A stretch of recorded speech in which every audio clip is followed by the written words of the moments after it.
baik. Bismillahirrahmanirrahim. Assalamualaikum warahmatullahi wabarakatuh. Nah, jadi kesempatan kali ini pada weekend ya seperti biasa setiap Sabtu kita ada materi tentang leadership ya. Kemarin kita telah membahas mengenai bab yaitu eee, membangun sebuah karakter. Nah, selanjutnya yaitu bab tentang creating positive change.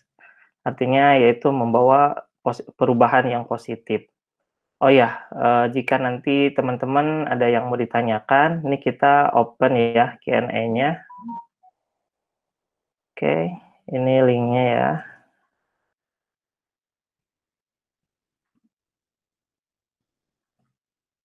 Jadi teman-teman bisa langsung, menanyakan yang nanti akan kita bahas bersama. Baik, creating positive change. Pada bab ini dibuka, dalam bukunya Developing Within of You, yaitu karangan John C. Maxwell ya. Bab ini dibuka dengan menceritakan seorang pelatih sepak bola, yang asal Amerika. Dia memiliki atau meraih, kemenangan setelah dia melatih ya. Bahkan, kemenangannya itu sampai kejuaraan nasional. Jadi, namanya itu Lou Holtz. Nah, dia melatih pada 6 universitas selama 35 tahun ya. Nah, dia diceritakan saat dia memasuki universitas itu, saat itu prestasi sepak bola atau football di universitas tersebut itu tidak memiliki prestasi apapun. Di sana, ya tidak ada, bau-baunya kejuaraan ya. Tetapi dengan tangan dinginnya, dengan leadership, dia melatih sebagai coach, nah, si Lau ini itu menjadi melatih timnya menjadi meraih kemenangan dan kemenangannya itu luar biasa. Dia mencetak rekor karena, kemenangannya itu bukan hanya sekali atau 2 kali, tapi dia sampai, mencapai 6 kali kemenangan. Dia membawa suatu perubahan yang positif, saat dia memasuki atau melatih di tim tersebut. Dia memiliki 3 kualitas yang dimiliki oleh pelatih yang hebat ya. Apa saja itu? Jadi dia tidak bisa menerima apapun begitu saja. Dia berpikir, eee, misalnya ketika, latihan orang lain itu santai atau, tidak tidak disiplin. Nah, dia berpikir bagaimana caranya supaya tidak menerima keadaan itu begitu saja gitu. Mencoba merubah apa yang salah gitu. Nah, yang kedua, dia pun adalah seorang guru yang hebat. Jadi dia mendorong, memotivasi, memberikan bimbingan terhadap, terhadap murid, terhadap orang yang dibimbingnya gitu. Dia memiliki sifat guru yang hebat.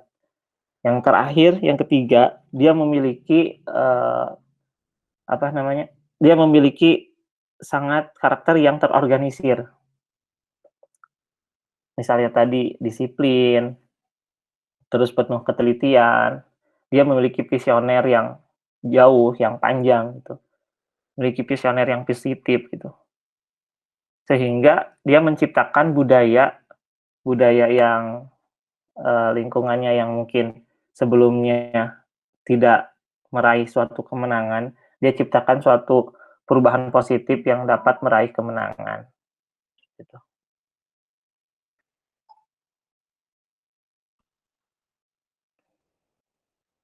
Nah, leading change can be difficult. Jadi memang perubahan itu sangat sulit ya, sangat sulit dilakukan. Di sini ada 4 kita bahas ya, bagaimana, eee, untuk membawa suatu perubahan ya. Jadi yang pertama itu people feel awkward and self-conscious doing something new. Perubahan itu akan terasa aneh dan membuat seseorang menjadi canggung ketika melakukannya ya. Ya misalnya, contoh saja kalau kita coba, teman-teman merekatkan tangan kiri dan kanannya, apa yang terjadi? Ah, coba lihat jempol teman-teman nih, yang mana di atas? Yang kiri atau yang kanan? Halo? Saya yang kiri. Yang kiri. Terus, coba teman-teman ubah tuh posisinya. Aneh nggak? Ya, aneh. Agak sedikit aneh kan mungkin? Iya. Nah itu tuh karena kita akan terasa canggung gitu ketika kita melakukan sesuatu yang, baru. Atau misalnya lagi, apa nih, dari teman-teman yang, oh misal saya melakukan sesuatu yang baru tapi ini kok aneh ya? Akhirnya teman-teman bisa aja sampai di situ saja. Mungkin ada yang bisa cerita?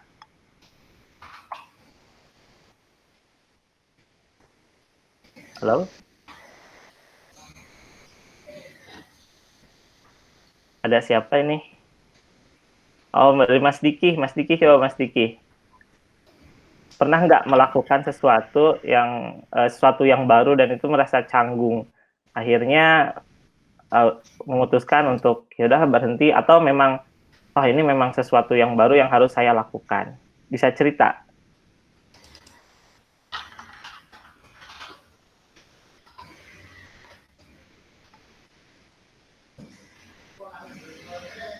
Halo? Next dulu Pak Ted. Oh, next dulu ya. Sesuatu yang baru ya? Ya, Ya, itu ada. baik di rumah atau di, eee, tempat kerja atau dulu kuliah.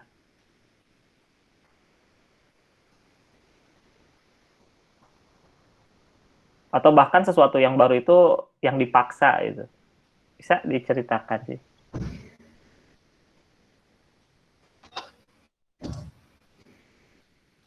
Eh,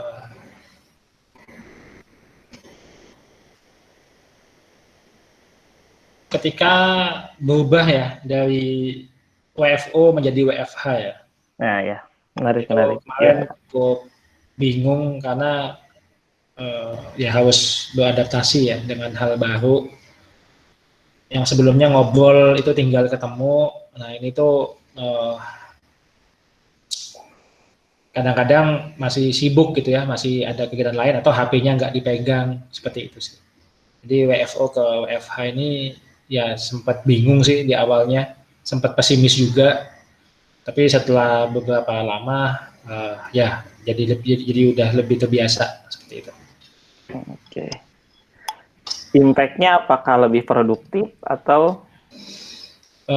Ya di awal-awal jadinya lebih nggak produktif ya, nggak nyaman ya. Jadi awalnya kan disiplin itu jam 8 sampai jam 5 gitu.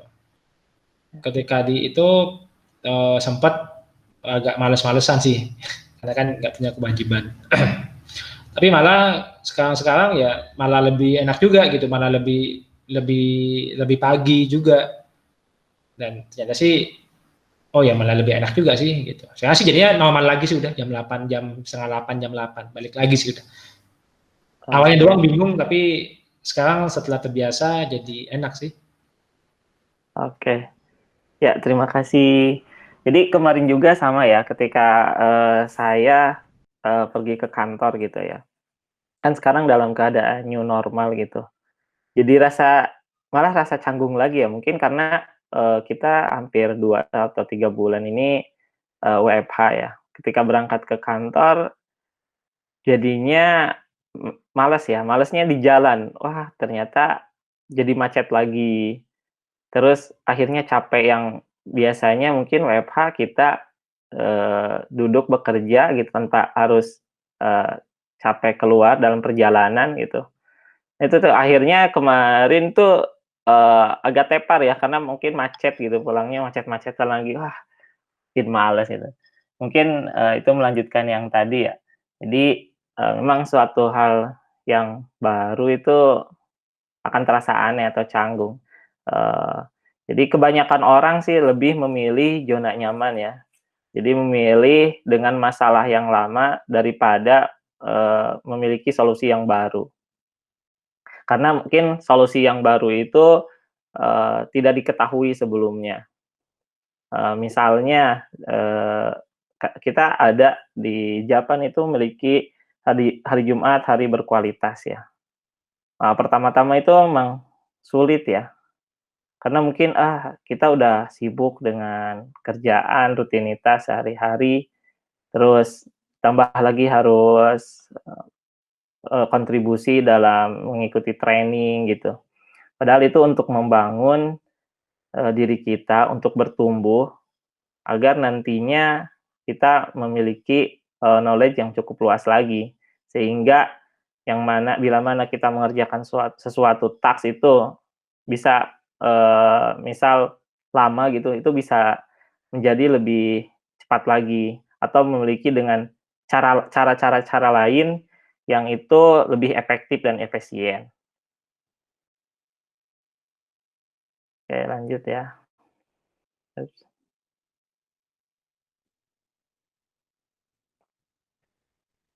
Nah, yang kedua itu, eee, orang itu akan memilih atau fokus terhadap apa yang mereka miliki, sehingga, mereka akan melupakan apapun itu, termasuk progres. Progres di sini yaitu, kemajuannya mereka, terus improvement mereka, sesuatu yang, eee, lebih, yang lebih banyak mereka lakukan. Ya misalnya, ilmunya, knowledge-nya, pengetahuannya gitu, baik hal teknis maupun non teknis ya, maupun secara konseptual gitu. Ya misal kalau di programmer, mereka berpikir, "Ya udahlah kita memiliki saat ini kemampuan hal ini," gitu.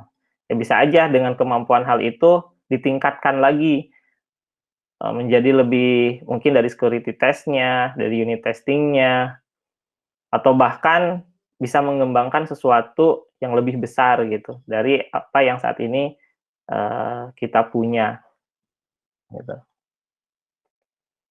Nah, eee, pada bab pada poin ini, ceritakan juga ya, bagaimana seorang pemimpin ketika menanyakan ya,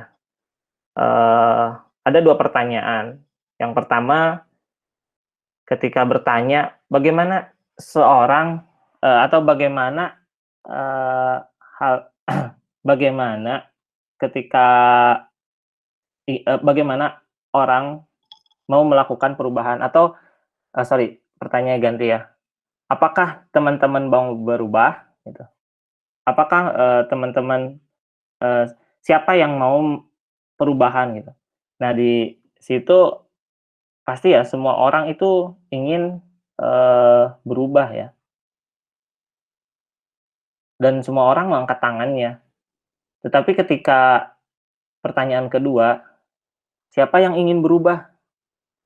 Nah di situ mungkin langsung berpikir, "Wah ini impact-nya apa ya ke saya? Kita akan kehilangan apa ya?" Nah, di situ. Jadi, memang itu sifat manusia ya, menginginkan manfaat dari perubahan positif, tanpa kesulitan membuat perubahan pada dirinya sendiri sih, gitu.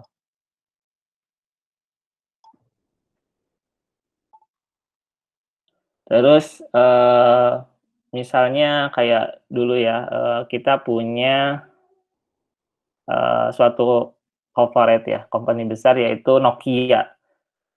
Karena cukup pedenya dengan brand Nokia gitu, dia tidak mengalami perubahan ya. Terus, jadi akhirnya ter-disruption ya, seperti BlackBerry juga dulu, tidak mengalami perubahan. Nah, di sini, pada buku ini dibahas, ini seorang Bill Gates ya.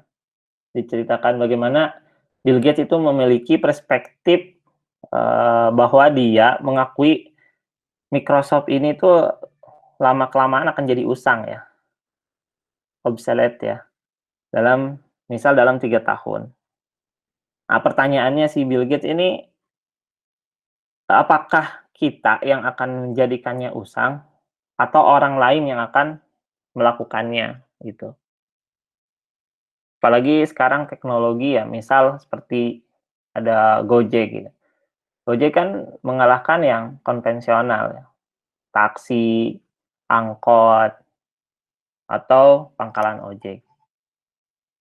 Nah, jadi memang perubahan itu tuh tantangannya biasanya akan fokus terhadap apa yang mereka miliki, gitu.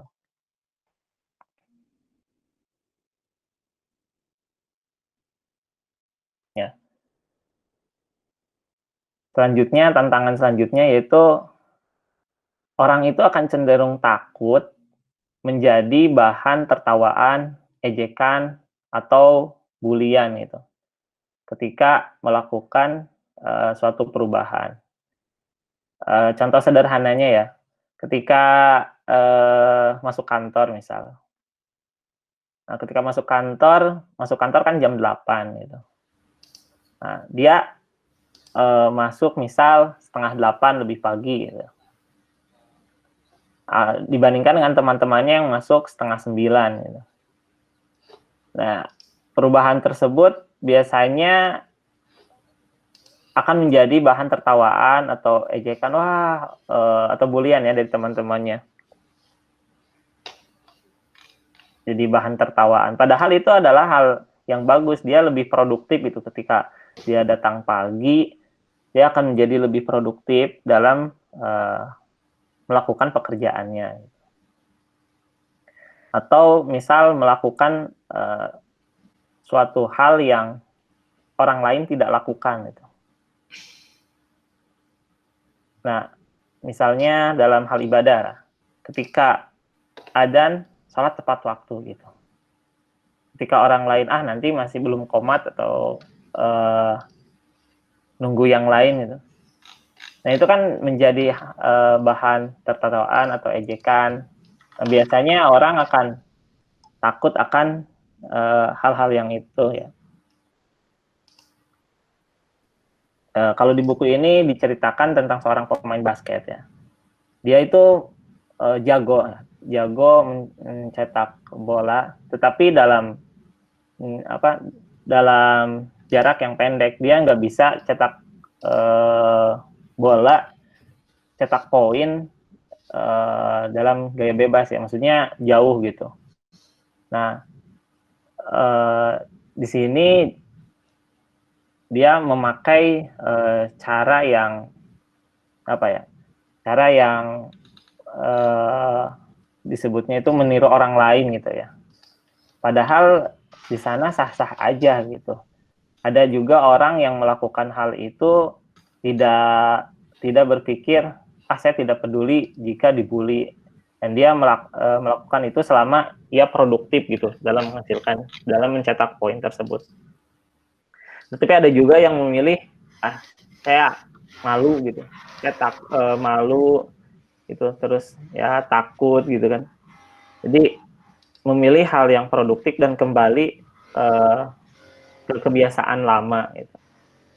Nah, di sini tantangan ya dalam suatu perubahan di mana seorang pemimpin ini bisa memotivasi gitu, bisa bareng-bareng memotivasi, mendorong teman-teman untuk menjadi atau merubah kebiasaan lama yang negatif menjadi kebiasaan baru yang positif.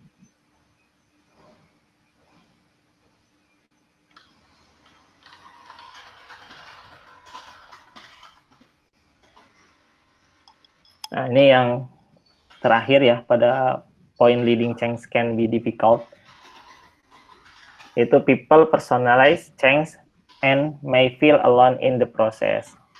Jadi kadang pada perubahan yang dijalankan memiliki perasaan bahwa dia melakukannya sendiri dalam setiap prosesnya. Nah, contohnya dalam suatu perusahaan atau organisasi ketika menghadapi suatu masalah gitu. Nah, kadang di sini misal harus lembur gitu ya. Kenapa sih saya aja yang lembur? Padahal sama aja gitu dengan yang lainnya. Mungkin di project bukan di project itu, di project lain pun ada teman-teman yang melakukan hal tersebut gitu. Nah, hal itu yang membuat seseorang menjadi down dalam menghadapi perubahannya gitu. Merasa, aduh kok saya sendiri ya dalam menghadapi hal-hal ini gitu. Nah, pemimpin sama ya, di sini harus bisa bareng-bareng gitu. Dalam membuat suatu perubahan, tidak bisa kita langsung ya mengumumkan, menerapkannya, serta terus melanjutkannya gitu. Ini harus pelan-pelan ya, karena nantinya bisa menimbulkan resistensi gitu.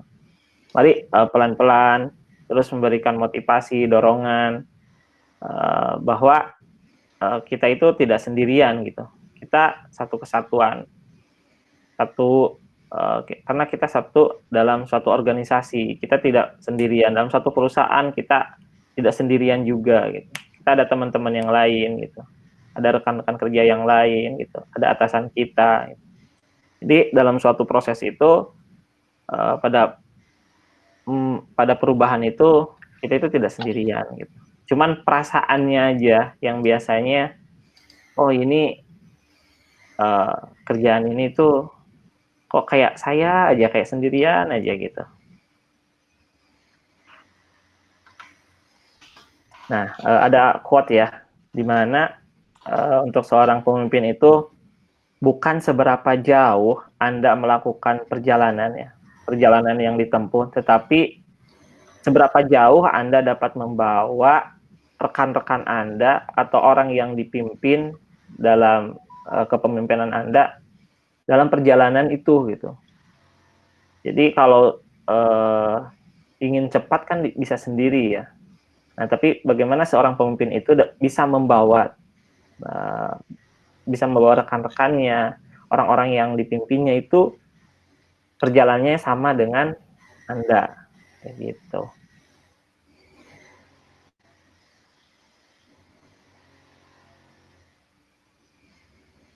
Nah, itu ya yang tadi yang membuat perubahan itu dirasa sulit untuk dilakukan.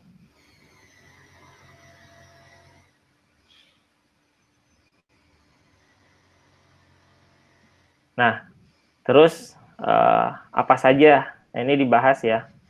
We overestimate the event and underestimate the process. Jadi, apa saja nih yang akan dilakukan untuk membuat atau menciptakan perubahan yang positif ya. Nah, di sini itu disingkat ya. Namanya itu plan ahead ya. Plan ahead ke bawah ya. Jadi bahwa untuk menyadari ya, seorang pemimpin itu menyadari bahwa untuk berhasil itu memang perlu mengembangkan suatu proses, perlu perencanaan, perlu mengidentifikasi serta mengkomunikasikannya ya dengan organisasi atau dengan rekan-rekan pada perusahaan tersebut gitu. Sehingga dapat membantu proses perubahan baik secara mental atau emosionalnya kayak gitu. Baik, kita bahas ya. Di sini plan ahead apa saja ya. Yang pertama itu yaitu kita bisa predetermine the change that is needed. Jadi kita itu tahu ya apa yang perubahan apa yang kita butuhkan gitu. Jadi kita harus mencari tahu dulu sebenarnya perubahan apa sih yang kita butuhkan, apa yang akan kita perlu ubah gitu. Nah itu tuh harus dicari ya, misal kayak di perusahaan teman-teman, di organisasi teman-teman gitu, ada sesuatu hal yang memang perlu diubah, misal biaya operasionalnya. Wah sebenarnya ini bisa dihemat ya biaya operasionalnya dengan melakukan A, B, C. Atau ketika memasuki suasana tempat bekerja teman-teman gitu. Oh ini tuh kayaknya WC-nya bau gitu. Atau kok tempat suasana bekerjanya kok buat nggak enak ya, nggak nyaman ya, nggak wangi misalnya gitu. Terus nggak membuat termotivasi gitu. Nah, jadi teman-teman mencari dulu apa sih perubahan yang diperlukan gitu, agar impact-nya besar buat teman-teman, seperti itu. Setelah mengetahui ya, apa yang teman-teman tahu perubahan yang akan dilakukan, selanjutnya yaitu layout your step. Nah, kalau selanjutnya di breakdown tuh, apa saja langkah-langkah yang akan teman-teman lakukan gitu. Misal ketika tadi ya teman-teman pada suatu ruangan kok nggak nyaman ya ruangan kerja teman-teman gitu. Jadi bisa aja teman-teman membeli pengharum ruangan. Teman-teman bisa aja membeli jam dinding gitu, biar bisa mengingatkan waktu. Teman-teman pun bisa menambahkan ruang kerja teman-teman, misal dengan foto-foto atau motivasi ya, biar ketika baca itu, oh ini termotivasi kembali gitu. Terus WC-nya bau, ya dibersihkan gitu, dibuat setiap pagi dibersihkan, atau membuat catatan ketika sudah kencing disiram, dan lain-lain ya. Jadi layout your step itu membreakdown langkah apa saja untuk membuat perubahan tersebut. Selanjutnya yaitu adjust your prioritas. Nah, disesuaikan dengan prioritas teman-teman gitu. Ya misalnya contoh teman-teman melakukan misal ya memakai sepatu di sebelah kiri. Teman-teman pakainya besok dirubah ke sebelah kanan. Nah itu tuh impact-nya apa sih? Ya nggak ada ya, nggak besar gitu ya. Nah tapi sesuaikan prioritas teman-teman itu dengan hal-hal yang memang oh ini impact-nya akan besar gitu. Jadi ketika udah di list ada step by step-nya, layout your step-nya. Nah, teman-teman pilih nih, sesuaikan prioritas mana dulu yang akan teman-teman lakukan gitu. Sehingga nantinya akan menjadi produktif, efektif, dan efisien terhadap perubahan yang teman-teman sudah rencanakan. Selanjutnya, notif key people ya. Jadi, kasih tahu orang-orang yang penting gitu. Sebelum ke yang lainnya gitu, sebelum ke seluruhannya ya. Misal kita mau membuat rencana belajar ya, untuk upgrade diri. Nah, mungkin bisa teman-teman kalau di suatu perusahaan dengan memberitahu jajaran manajemennya terlebih dahulu. Selanjutnya ke supervisor atau project manajernya. Sehingga kalau visi dan misinya sudah sama, teman-teman bisa mengumumkan hal tersebut kepada teman-teman yang lain. Jangan sampai nanti ketika kita tidak memberitahu orang-orang yang terpenting di sekitaran kita, nah nantinya akan kontradiktif ya. seperti itu. Terus allow time for acceptance ya.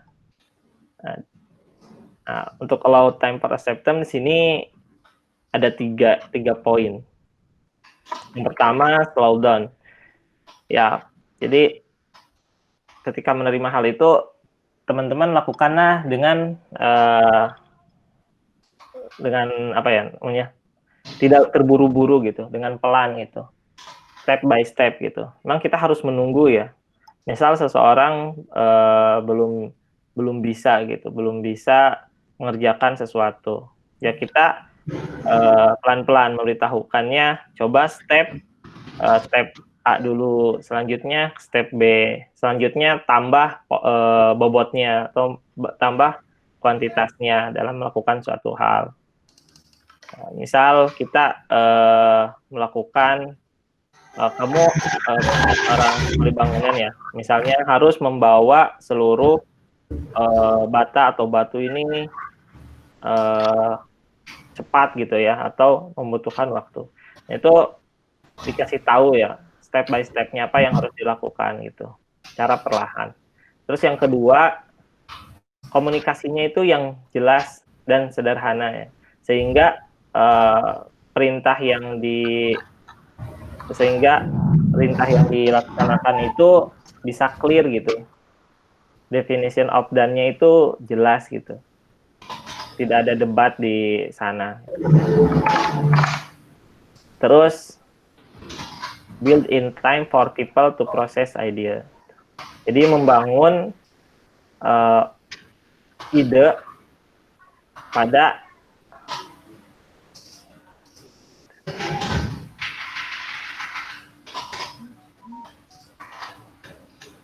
halo, suara saya masih kedengaran ya?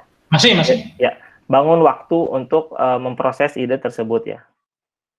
Jika teman-teman berada di lingkungan yang formal gitu,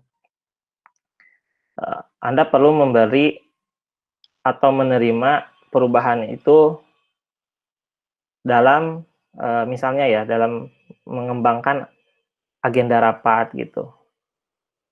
Nah, teman-teman itu harus menciptakan ide atau proses bagi terhadap ide tersebut gitu. Jadi ketika sebagian seorang leader gitu menyadari perlunya perubahan, menganalisis masalah atau memungkinkan solusi apa, strategi, rencana, dan bagaimana mengimplementasikannya, itu tuh harus dipikirkan dengan matang ya, ide-ide tersebut.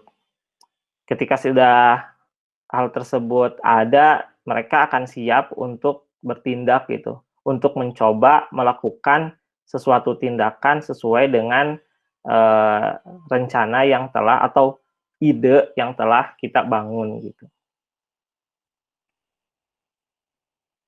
Nah itu untuk plan-nya gitu. Untuk ahead-nya plan. Nah, untuk ahead-nya itu apa aja sih? Head into action ya. Jadi mengambil suatu tindakan gitu. Yuk, ketika sudah plan-nya udah ada, kita ambil tuh suatu tindakan. Jadi setelah setelah kita ada rencananya, kita tahu perubahan apa yang akan kita lakukan, langkah-langkahnya, terus menyesuaikan sesuai prioritas kita, mengetahui, memberitahu orang-orang yang lain gitu. Terus kita menerima juga. Nah, kita saatnya action gitu, lakukan gitu. Jadi bahwa perlu diingat ya, bahwa perubahan itu memang sulit ya. Jadi seorang pemimpin itu harus tahu berapa banyak sih dia memiliki action dalam untuk mengeksekut rencana tersebut gitu. Terus expect problem ya. Jadi mengidentifikasi apa sih yang akan gesekan atau masalah apa yang akan datang, atau resiko-resiko apa yang akan terjadi ketika hal-hal itu tuh dilakukan gitu. Nah, kita harus bisa memprediksinya gitu. Oh, nanti sehingga ketika kita bisa seorang pemimpin bisa mengidentifikasi resiko yang ada, ya kita itu bisa mencegah, bisa menguraikan lagi terhadap solusi-solusi yang akan kita buat. Terus always point to the success gitu.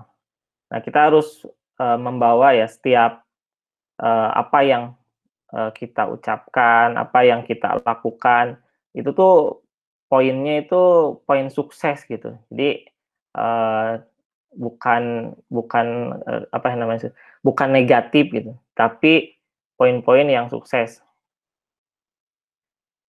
Misalnya kita, bilangnya, "Oh itu tuh akan berhasil," gitu. "Oh itu tuh kita akan, sukses, kita akan sampai target," gitu.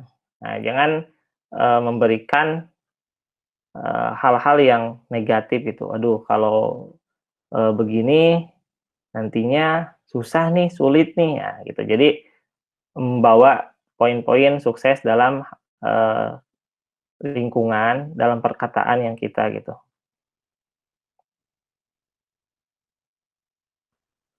Terus yang terakhir maaf, jadi daily review your progress gitu. Kita cek tentang apa yang sudah kita lakukan, yang kita rencanakan. Nah, kita cek, kadang kita suka lupa, tidak pernah merevisi atau tidak pernah mereview terhadap progres-progres yang sudah kita lakukan gitu. Nah, kalau kita review apa nih yang salah gitu, kenapa nih, penjualannya turun, terus ketika sukses apa nih yang bisa membuat, lebih cepat lagi gitu. Nah, kita harus review tuh sehingga kita memiliki, banyak data, banyak informasi yang dapat kita, tingkatkan atau dapat kita evaluasi, kita perbaiki, sehingga perubahan yang kita lakukan itu impact-nya besar dan berhasil.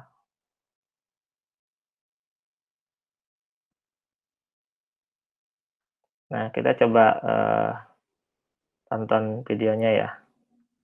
Nih, dari seekor elang ya. Suaranya kedengaran? Dengar.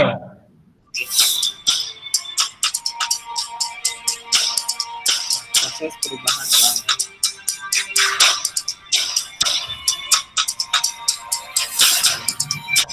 Jadi elang itu perjalanan hidup elang. Elang mempunyai umur paling panjang dibandingkan dengan jenis burung lainnya. Elang dapat berusia hingga 70 tahun.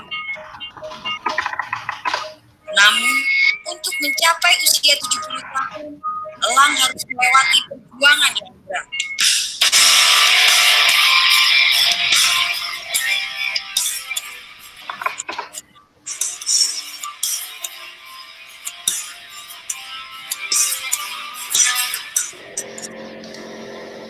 Saat elang berusia 40 tahun, cakar panjangnya mulai sulit memegang mangsa yang hendak dimakannya. Paruh elang yang panjang dan tajam menjadi bengkok. Dua sayapnya menua, bulunya menebal, dan menjadi beban berat elang untuk terbang.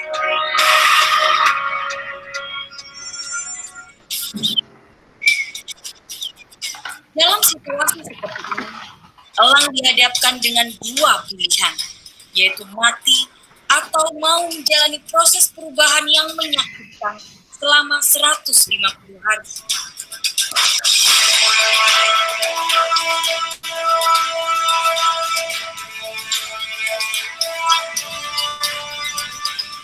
Pada proses itu, elang harus terbang ke puncak gunung untuk duduk dan hinggap di sarang. Paruh elang harus dipukulkan ke batu agar paruh lamanya lepas. Pada saat menunggu paruh barunya tumbuh, elang juga melepaskan cakar lamanya. Dan setelah tumbuh cakar baru, elang juga merontokkan bulu di sayap.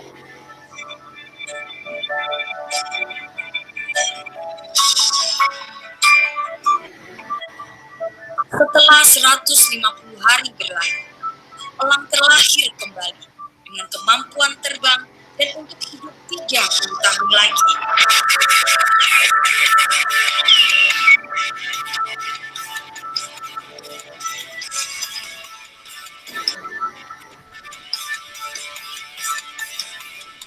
Mengapa perubahan itu perlu?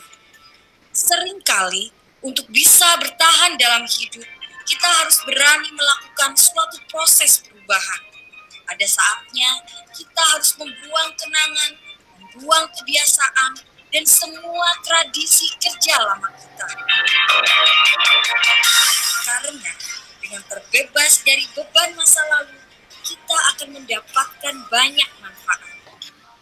Berani melakukan perubahan akan menunjukkan bahwa Anda memiliki mental sukses dalam kehidupan ini. Selamat menjalani proses perubahan.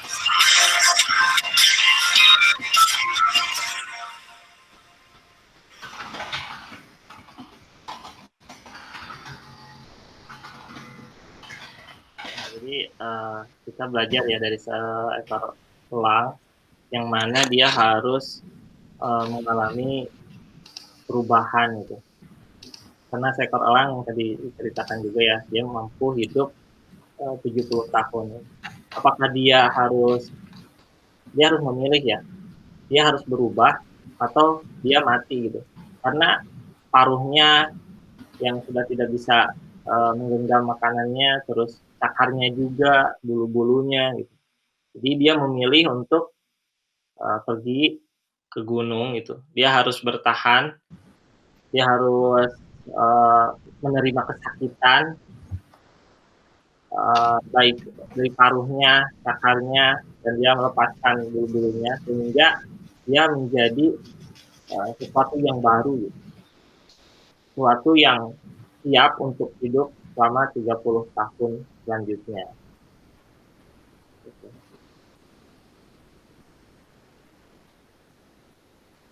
Nah, ini ya, developing the change agent within you. Jadi ini yang terakhir, sebagai seorang leader itu berapa banyak perubahan yang dimiliki, berapa banyak list perubahan yang kita punya gitu. Apakah kita sudah mempunyai listnya atau belum? Terus yang selanjutnya yaitu mulailah saat ini menerapkan plan ahead tadi ya, dengan cara yang tadi ya, menentukan dulu apa yang mau berubah, terus L-nya itu menentukan di breakdown apa saja langkah-langkahnya gitu. Mungkin itu saja yang dapat saya sampaikan. Selanjutnya mungkin bisa dilanjutkan sama Pak Wisnu. Ya, thank you Pak Atep. Ya. Kita ini ya tambahkan lagi ya. Ini private lah ya, private leadership class. Oke. Jadi itu mungkin aku mau sharing ya dikit ya. Bentar.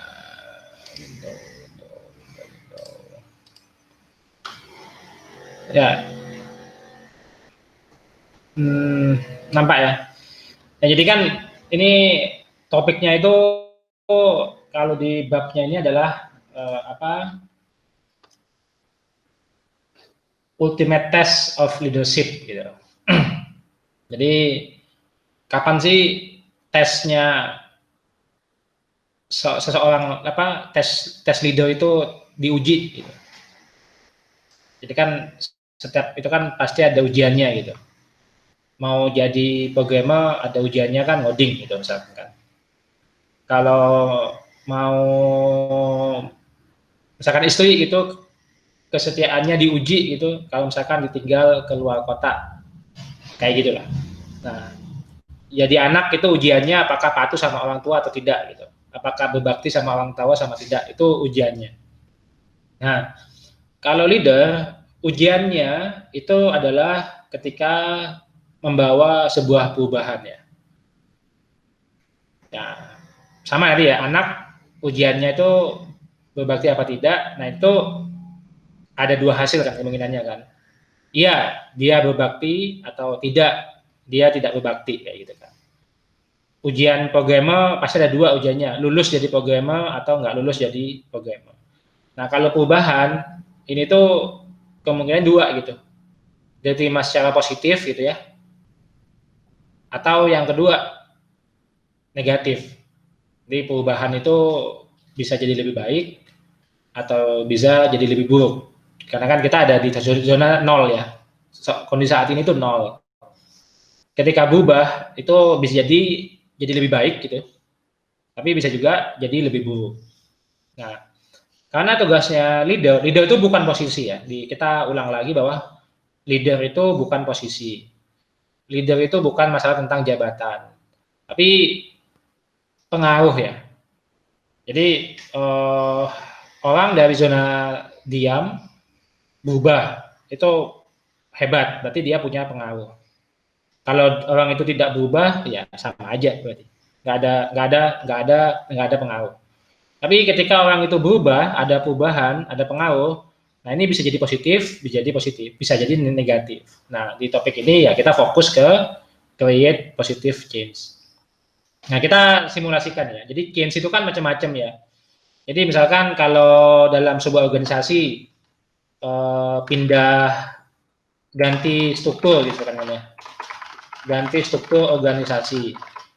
Ganti bisnis. Ya kan? Pindah kantor. Ini nih contohnya misalkan dalam sebuah, kalau misalkan di dunia negara kita misalkan ganti presiden gitu misalkan. Jadi kalau tadi misalkan contohnya di awal kan perubahan itu nggak nyaman, misalkan ganti presiden aja, itu kan kita punya PR baru gitu. Kalau misalkan ada foto presiden itu kan harus diganti, gitu. Nggak mungkin didiemin seperti itu. Jadi itu kalau misalkan terkait dengan perubahan yang kita tuh melibatkan orang lain. Tapi kan banyak bisa juga gitu, perubahan itu kan untuk diri sendiri, karena setiap orang itu adalah pemimpin. Misalkan dari nggak pernah olahraga menjadi rajin olahraga. Ini kan sebuah perubahan kan. Atau awalnya awalnya itu jadi pekerja atau kemudian jadi entrepreneur. Awalnya belum nikah, awalnya jomblo, jadi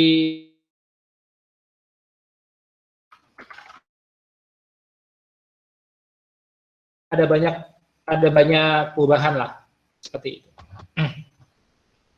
Nah, hampir semua perubahan itu kebanyakan ya secara normalnya itu kalau itu sudah zona nyaman pasti tidak mudah, tidak nyaman, kemudian tuh nggak tahu gitu hasilnya akan berhasil atau tidak gitu.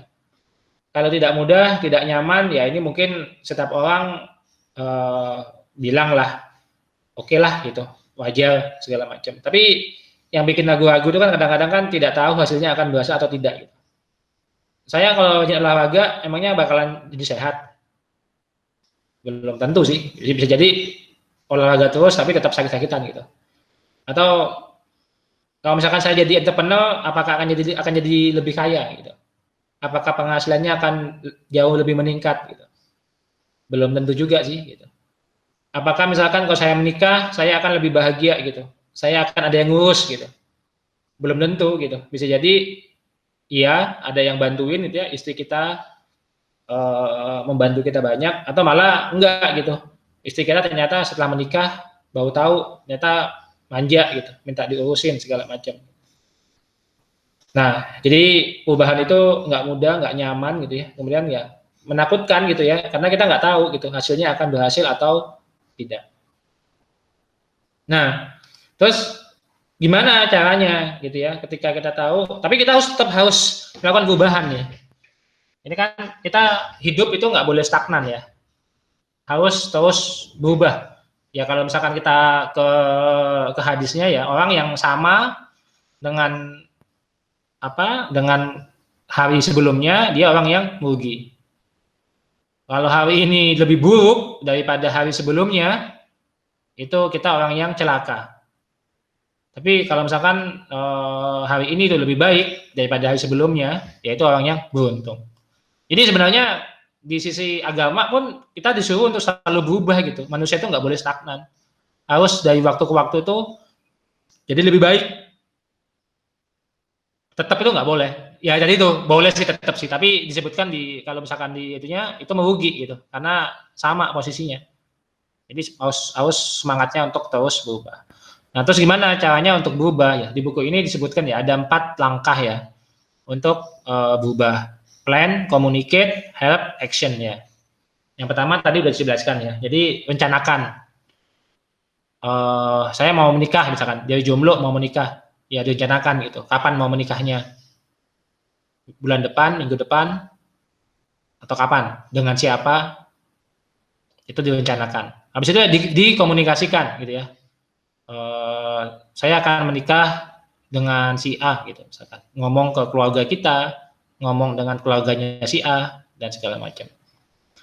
Ya, kemudian help ya. Jadi dalam prosesnya itu pasti nggak mudah lah. Misalkan orang tua kita mau menikahkan kita mungkin susah juga gitu.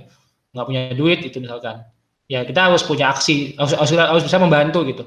Nggak apa-apa kok, aku nanti nikah, aku nggak minta pesta yang mewah. Ini uangnya udah ada, pakai ini aja. Nah, pokoknya ada help. Karena perubahan itu ya butuh bantuan. Habis itu action ya.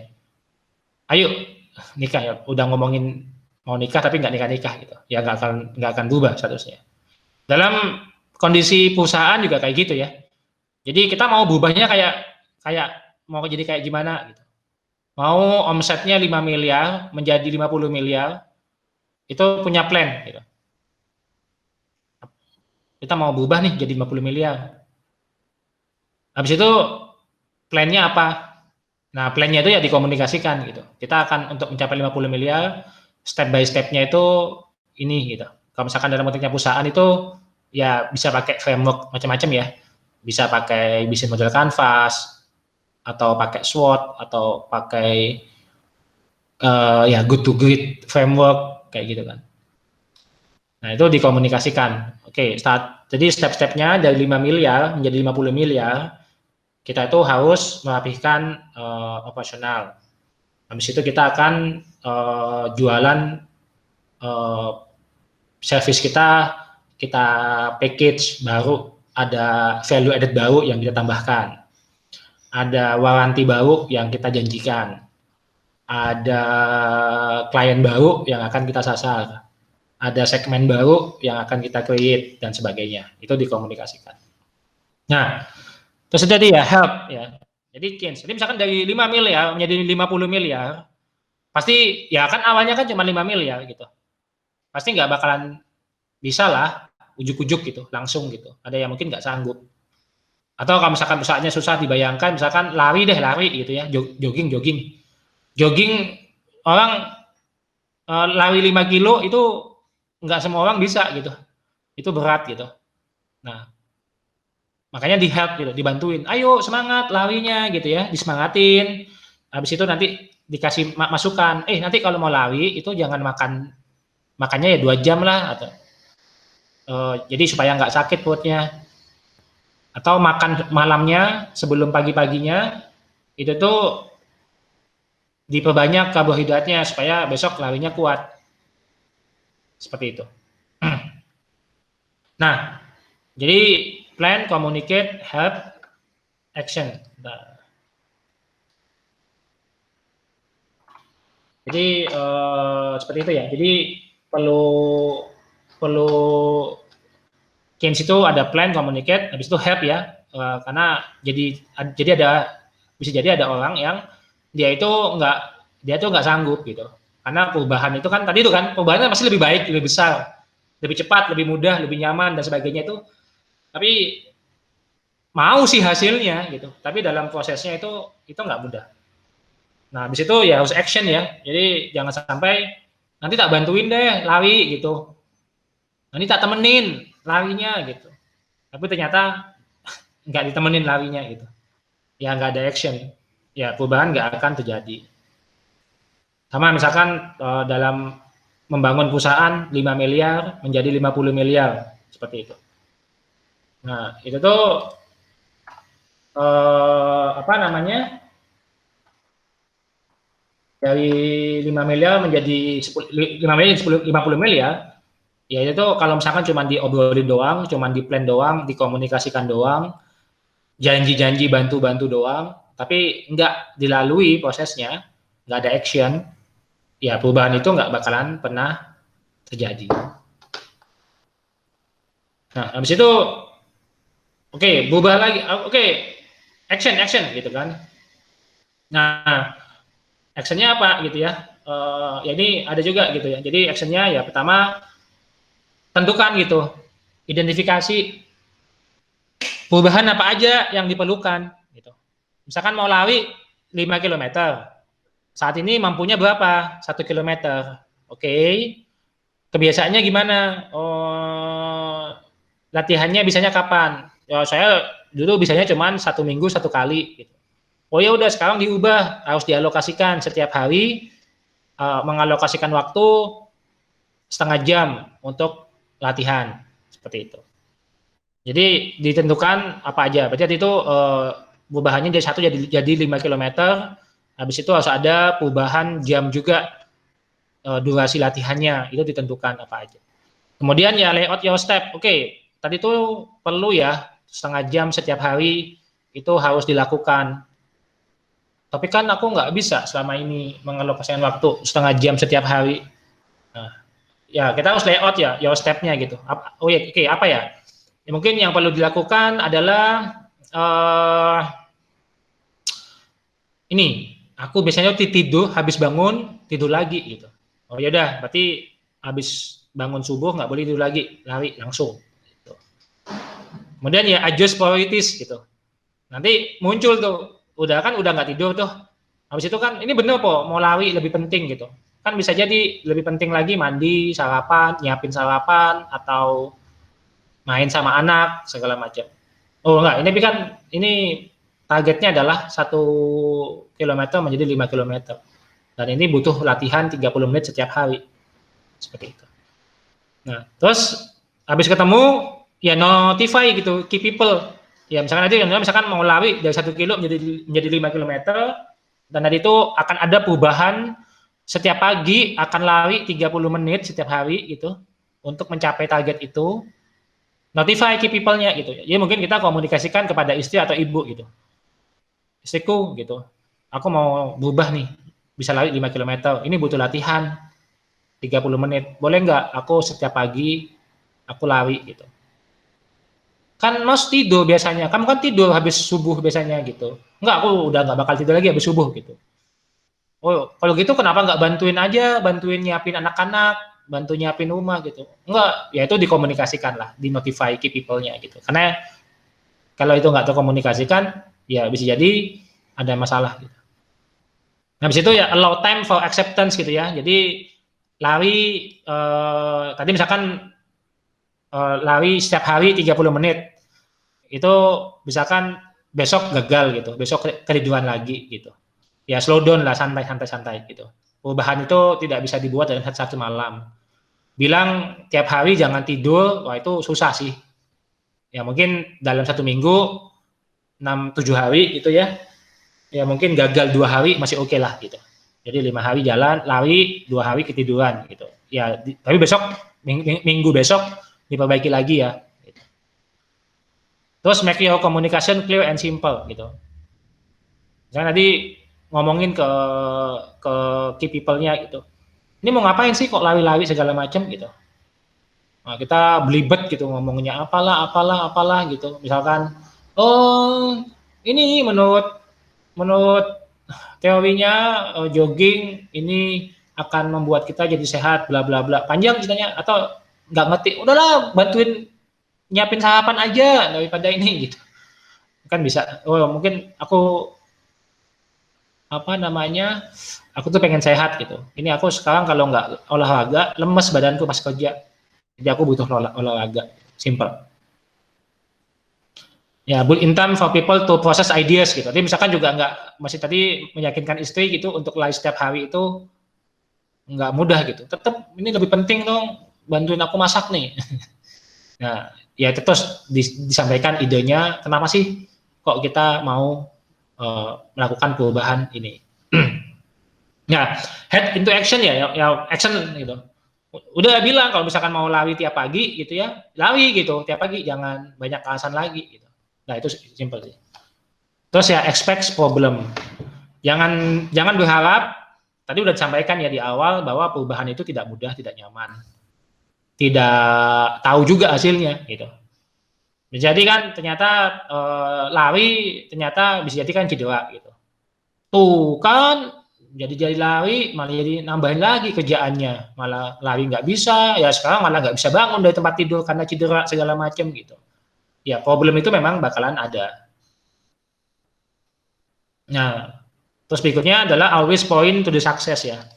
Ya terus diingat-ingat gitu, apa sih kesuksesan yang akan kita capai gitu.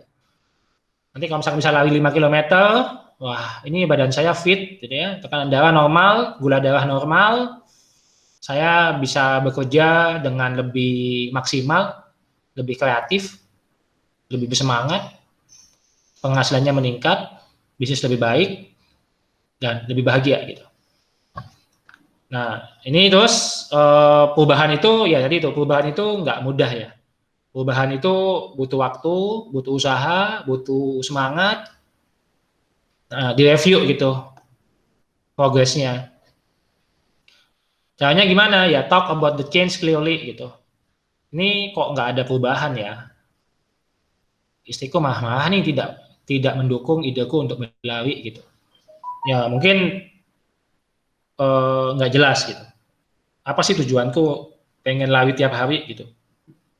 Jangan-jangan nangkepnya, sang istri itu nangkepnya adalah ini nggak mau ngurusin anak-anak gitu, tidak mau membantu pekerjaan rumah, jadinya malah kabur dari rumah. Bisa jadi kan persepsinya seperti itu. Talk about the change creatively gitu. Jadi mungkin ya cara ngomongnya, cara mengkomunikasikannya ini nggak kreatif gitu. Kurang ngena lah. Ya talk about the change continually gitu. Ya perubahan itu nggak bisa diubah dalam satu kali waktu gitu. Jadi harus continue dikomunikasikan, diobrolin, terus dilakukan pelan demi pelan.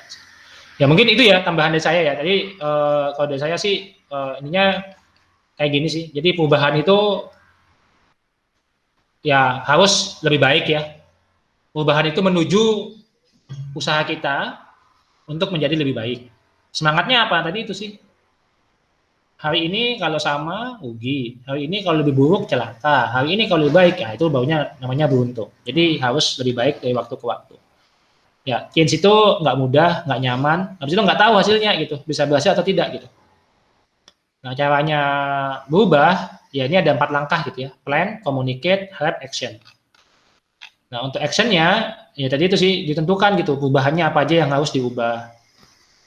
Oh, perusahaan ini 5 jadi 50 miliar, ini kayaknya yang perlu diubah ini tentang job desk nih.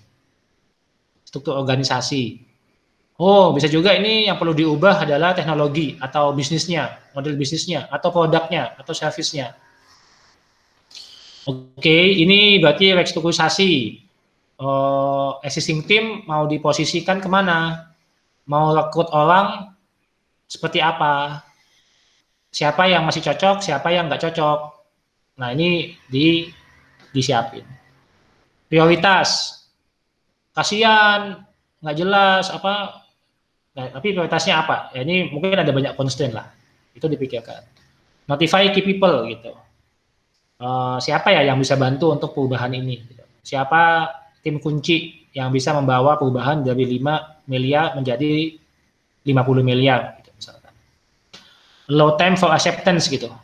Ya seminggu mungkin nggak ada hasil, 2 minggu mungkin belum ada hasil, ya 3 minggu mulai ada respon lah, tapi belum ada aksi, ya slow down lah. Allow time for acceptance. Perubahan itu nggak bisa jalan sekaligus. Action ya. Punya small step, lakukan small step itu. Ya, agendakan untuk ngobrol, ya ngobrol. Agendakan untuk bangun ide, ya bangun ide. Agendakan untuk ngasih feedback, kasih feedback. Expect problems. Mungkin ada yang jadi nggak mau gitu ya, 50 miliar. Oh ini bukan, aku nggak mau tambah repot lah. Gitu. Aku nggak mau tambah banyak timnya. Mungkin ada orang-orang seperti itu. Expect problem misalkan, ada nggak marketnya gitu. Jadi mungkin kita perlu ganti model bisnis gitu. Mungkin. Jadi bisnis yang udah nyaman bisa jadi harus diubah gitu. Dan itu banyak efeknya. Bisa jadi tim salesnya diubah gitu, harus bikin company profile baru, harus investasi apa, butuh duit, butuh modal gitu ya. Harus kehilangan klien existing misalkan. Ya, harus point to the success ya. Ayo ini suksesnya 50 miliar nih, 50 miliar, 50 miliar, 50 miliar. Terus ya daily review your progress. Ya, progresnya 50 miliarnya gimana nih? Sudah berubah belum key people-nya gitu. Oh, mungkin perlu di change lebih jelas gitu. Apa sih perubahannya yang ingin disampaikan? Oh, mungkin lebih kreatif nih. Ngobrol doang nggak cukup. Misalkan apa perlu outing ya? Apa perlu kayak ada camp gitu untuk ngobrol lebih bebas. Di situ continually ya setiap minggu di review progresnya kayak gimana ya untuk mencapai perubahan itu. Nah itu mungkin sih teorinya ya, mungkin lebih menarik kalau misalnya ada diskusi dari rekan-rekan terkait dengan kreatif change ini gitu ya. Bukunya John C. Maxwell, Develop the Leader Within You. Tugasnya leader itu adalah tesnya leader itu adalah perubahan. Leader yang baik itu akan membawa perubahan yang positif, lebih baik daripada sebelumnya. Leader yang buruk, perubahannya kebalikannya gitu, lebih buruk atau stagnan, nggak ada perubahan sama sekali, ya berarti tidak punya pengaruh apapun gitu. Ini juga berlaku ya, kalau misalkan sebagai posisi kita bukan sebagai bos gitu, tapi sebagai tim gitu misalkan. Jadi pegawai gitu. Kita masuk ke sebuah perubahan. Kita membuat perusahaan itu lebih baik atau enggak sih? Lebih buruk atau stagnan, berarti kita enggak punya jiwa leadership. Tapi kita masuk, perusahaan itu jadi lebih atraktif gitu. Jadi lebih baik kinerjanya. Berarti kita membawa perubahan yang positif. Masuk ke perusahaan baru gitu misalkan, kemudian kita punya ide, wah ini perusahaannya ini perlu banyak perubahan ini gitu. Ya kita sadari, bisa jadi kita punya problem gitu. Kita nyaranin perusahaan itu untuk lebih baik, tapi ternyata malah dipecat gitu. Wah ini bikin capek nih, bikin ribet. Udah dah ganti. Nah seperti itu sih.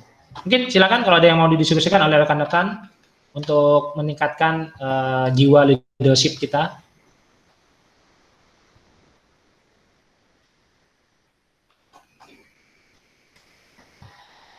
Di Q&A-nya ada nggak ya? Boleh juga lewat Q&A-nya ya.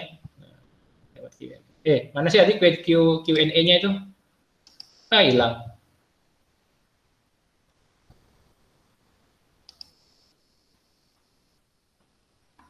Di set lahir tadi, kenapa dibilangnya banyak change yang dimiliki, bukan berapa banyak change yang dibutuhkan? Mana ya? Slide terakhirnya itu adalah di apa ya? Slide terakhirnya ya.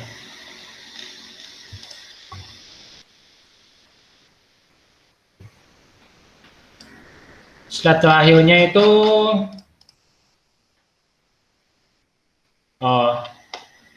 ya, menarik pertanyaannya Bayu.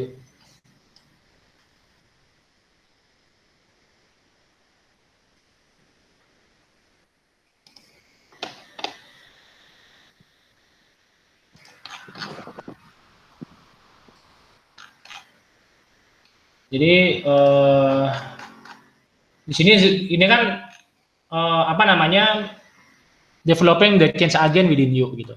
Jadi pertama kan harus disadarin ya bahwa kita itu adalah leader, maka kita akan memberikan pengaruh kepada orang lain. Ya. Kita akan memberikan pengaruh pada orang lain, dan kita sebenarnya sih sebelum memberikan pengaruh pada orang lain ya, kita kan yang berubah dulu gitu. Berarti kan saat ini mungkin karena ini bukunya adalah developing the leader within you gitu ya. Berarti kan sebenarnya yang berubah pertama kali itu kan kita ya, individunya gitu, pribadi. Dari yang awalnya itu tidak memberikan pengaruh atau pengaruhnya sedikit menjadi pengaruhnya lebih banyak gitu. Ya kan? Kan kayak gitu ceritanya sebenarnya. Dan kita nanti ultimate testnya itu adalah apakah nanti pengaruh kita itu semakin banyak gitu, atau tetap aja gitu, atau malah habis baca buku Developing the Leader Within You ini malah jadi nggak mau menebarkan pengaruh gitu, jadi malah nggak mau mempengaruhi orang lain gitu. Nah, karena sekarang konteksnya adalah kita, saya gitu ya. Jadi misalnya saya dan kutip saya pribadi atau rekan-rekan pribadi seperti itu, kan pengen kan untuk berubah kan menjadi leader yang lebih baik gitu, jiwa leadershipnya itu lebih baik. Nah ini nih dimulai gitu ya, pertama oke, aku mau menjadi leader yang lebih baik, tapi kan mungkin kan kita punya kondisi kan saat ini kan,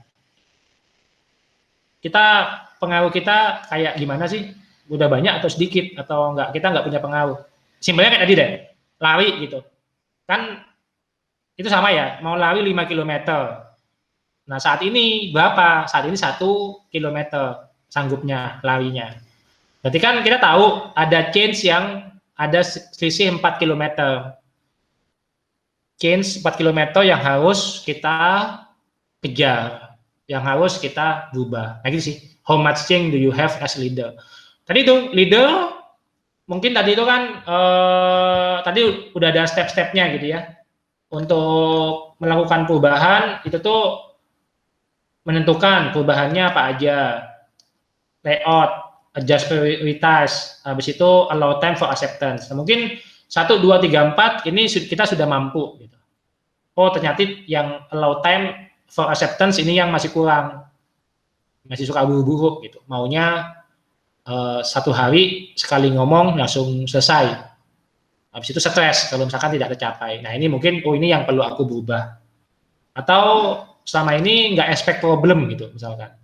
Jadi ketika mau ngomong, memberikan ide, memberikan pengaruh pada orang lain, itu tuh takut kalau malah nanti muncul banyak masalah gitu. Oh ternyata sekarang ya harus disadarin, habis baca buku ini gitu. Ya problem itu sesuatu yang hampir pasti ada lah, nggak mungkin enggak sih. Kita nggak bisa menghindari masalah. Masalah itu solusinya cuma satu, dihadapi gitu sih. Atau kita nggak disiplin saat ini. Oh saya nggak disiplin nih memonitor progress gitu misalkan. Nah oke, berarti itu yang harus diubah. Seperti itu sih. Jadi ini how much change ini ya harus tahu juga sih kondisi saat ini, habis itu targetnya itu mau menjadi seperti apa. Kalau misalkan materinya tentang be do have gitu, apakah saya sudah punya do, apakah saya punya be-nya, nah ini mana yang berapa banyak yang perlu diubah. Kalau misalkan pakai triangle of success gitu ya, ada knowledge, ada skill, sama ada attitude gitu. Nah ini, oh ternyata knowledge saya kurang, saya perlu berapa banyak informasi baru gitu yang perlu ditambahkan, buku apa yang harus saya baca, seperti itu. Semoga menjawab ya. Berarti kalau boleh aku simpulkan gitu, jadi maksudnya ini ya kayak kamu punya modal berapa gitu. Yes. Maksudnya ketika modalnya nggak cukup kuat gitu untuk melakukan perubahan itu, yang mending nggak usah gitu ya istilahnya, atau ya mungkin modalnya harus dikuatin dulu gitu, atau ya benar, sepakat. Jadi itu aku juga, kita suka kayak gitu juga ya, sering banget gitu. Kita ngomongin bisnis gitu ya, perusahaan kecil sama perusahaan besar. Kalau dalam sosial media kemarin itu, tahu nggak yang komik yang tentang privilege itu ya? Ada yang pernah baca komiknya nggak? Tahu ya, yang tentang apa? Anak miskin sama anak orang kaya gitu ya? Tahu nggak? Ya ada beberapa versi sih, tapi ya kayaknya intinya sih semua sama sih. Ini dia, one plate ini ya. Jadi buat yang belum pernah baca, ini aku sering apa sih? Screenku apa sekarang? Masih buku. Buku. Jadi buat teman-teman yang ini biasanya apa? Ini menarik banget lah. Beberapa hari terakhir itu ini tuh apa? Rame lah di sosial media gitu ya. Jadi mungkin yang silakan di googling ya, komik One Plate ini gitu. Jadi itu tentang anak yang lahir kaya gitu ya, lahir dari keluarga yang berada, pintar, yang satu tuh keluarganya miskin, ya tidak terdidik lah seperti itu. Ya habis itu ya satu jadi sukses, satu jadi nggak sukses gitu. Kemudian itu menjadi justifikasi kan. Ya berarti ya itu menjadi satu penurunan. Jadi ini disadarin gitu.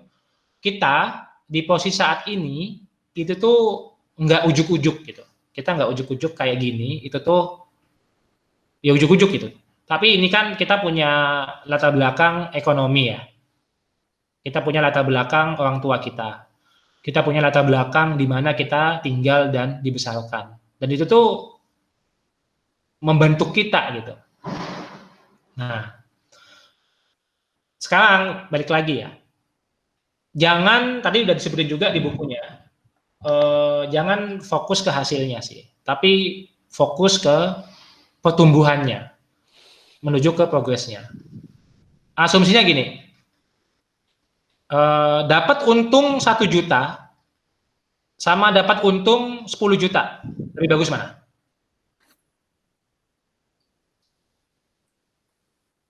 Ada yang mau jawab? 10 juta sama 1 juta, 1 juta sama untung 1 juta sama untung 10 juta. Lebih untung mana? Lebih bagus mana?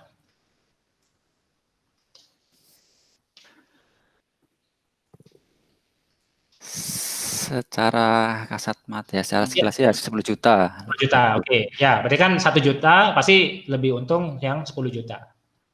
Itu kalau misalkan kita informasi kita itu adalah 1 juta versus 10 juta. Tapi ada tambahan informasi lagi gitu. Yang 1 juta itu modalnya 100.000. Yang untung 1 juta, yang untung 10 juta itu modalnya adalah 100 juta. Nah, kalau kayak gini untungnya lebih progresnya yang mana?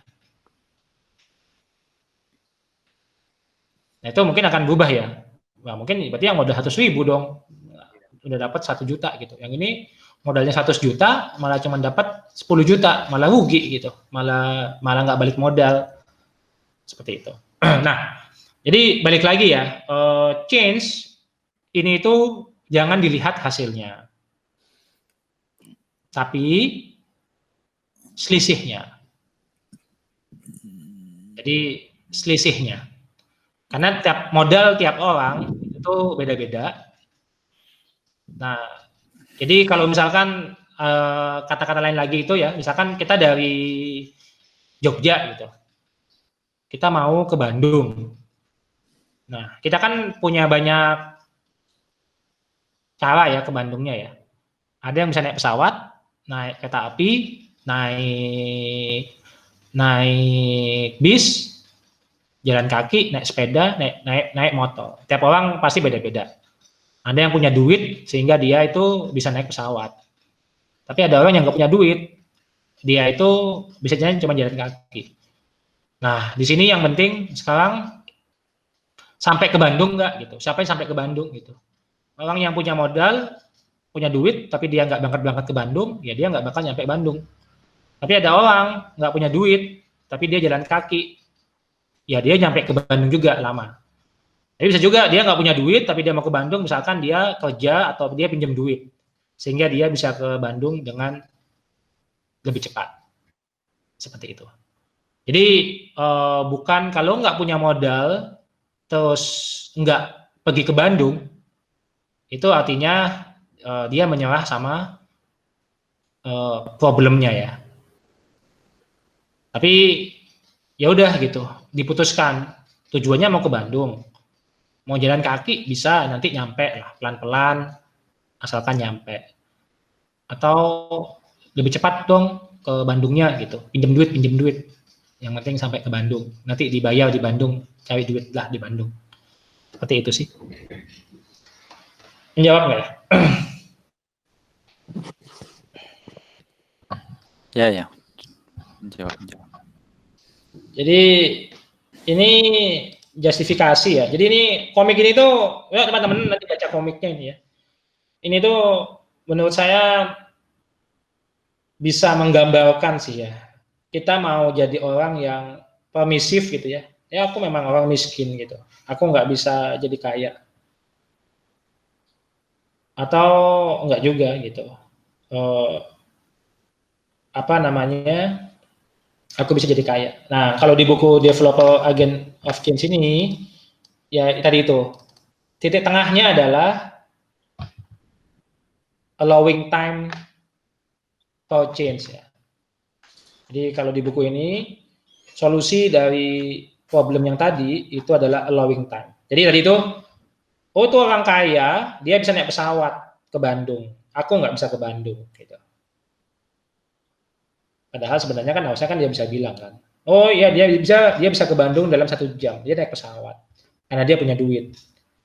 Aku mau ke Bandung juga, ya udah nggak apa-apa, aku akan jalan kaki ke Bandung, mungkin seminggu nyampe kali ya ke Bandung dia, atau sebulan lah misalkan.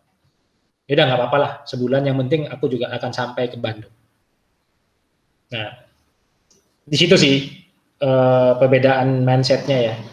Si orang yang nggak punya duit tadi itu akan ke Bandung atau nggak bakal ke Bandung.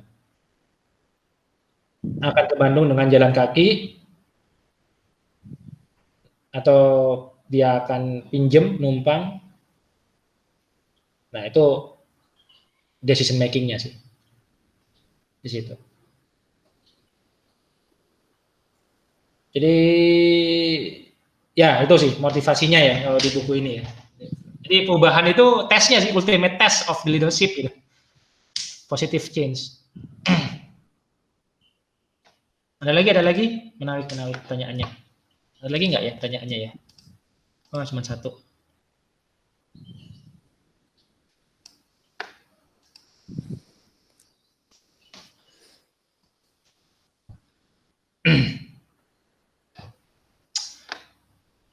Sepakat nggak ya? Mana? Ada yang mau ngomong?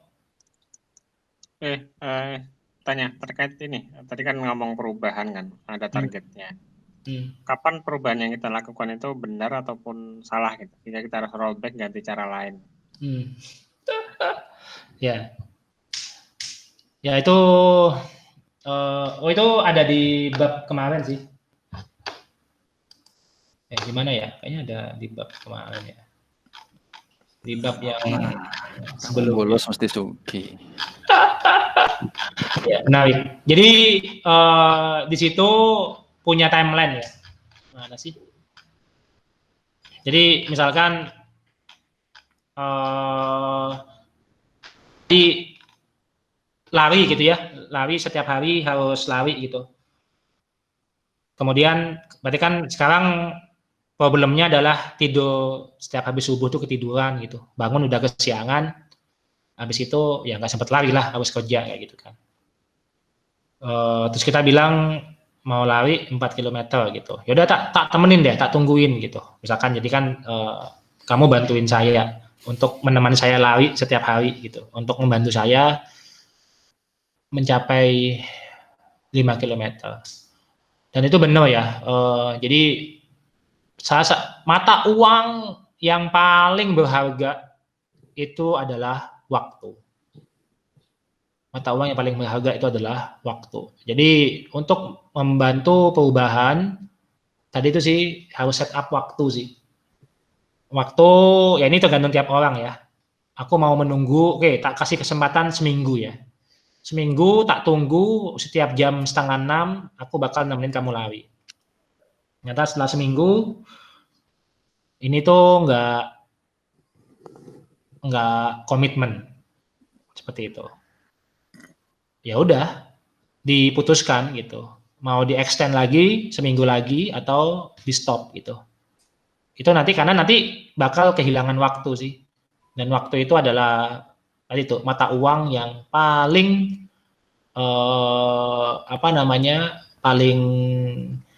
paling penting. Jadi itu prioritas. Aku gimana ya bab itu ya.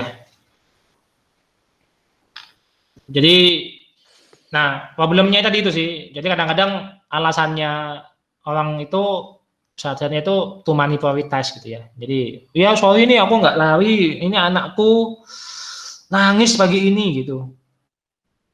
Terus dia nggak lari gitu. Ya mungkin prioritasnya dia memang bukan lari gitu. Prioritasnya dia itu adalah ya setiap pagi itu harus standby untuk menenangkan anaknya. Nah, dikasih waktu sih. Jadi berapa lamanya itu tuh dikasih waktu. Tapi balik lagi ya, kalau misalkan Steve Jobs ngomong kita tuh nggak bisa connecting the dot itu forward gitu, tapi kita bisa connecting the dot itu backward. Jadi kita nunggu, habis itu kita putuskan itu nggak kita tungguin lagi, ya nanti kita hikmahnya itu nggak bisa dievaluasi dalam jangka pendek ya, mungkin setahun, 5 tahun, 10 tahun ke depan gitu, untuk mengevaluasi keputusan kita di hari ini, itu benar atau salah. Seperti gitu sih. Tapi ini ada artinya sih, itu time sih batasnya, ditentukan ya waktunya ya. Jadi makanya tadi itu harus tahu ya, creating positive change ini predetermine apa aja yang harus diubah. Habis itu ya kasih waktu lah, allow time for acceptance ini kan artiannya kan bukan selamanya ya. Kan kita mau perubahan kan sebenarnya kan saat ini juga maunya. Jadi pintar itu saat ini juga gitu.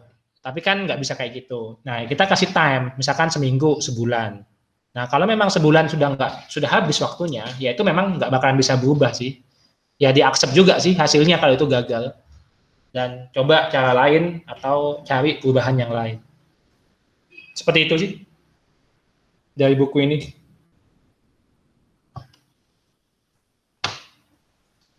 Mana ya?